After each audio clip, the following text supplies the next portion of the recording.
আজকে রান্না করব চিংড়ি মাছ দিয়ে লাল শাক। শাকটা আর চিংড়ি মাছগুলোকে ভালো করে কেটে বেছে ধুয়ে নিয়েছি। এখানে নিয়েছি আলু আর বেগুন। প্রথমে কড়াইয়ে তেল দিয়ে চিংড়ি মাছগুলোকে হালকা করে ভেজে নিলাম। আবারও কড়াইয়ে তেল দিয়ে কাঁচা লঙ্কা, কালো জিরে আর রসুন ফোড়ন দিয়ে দিলাম।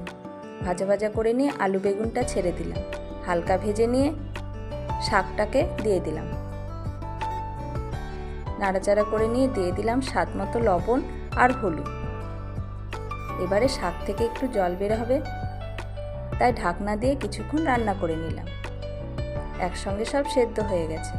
আবার নাড়াচাড়া করে দিয়ে দিলাম ভেজে রাখা চিংড়ি মাছগুলো দিয়ে 2-3 মিনিট মতো রান্না করে নেব। চিংড়ি মাছ দিয়ে লাল শাকের ঘন্ট আমার তৈরি। গরম ভাতের সঙ্গে দারুণ লাগে খেতে।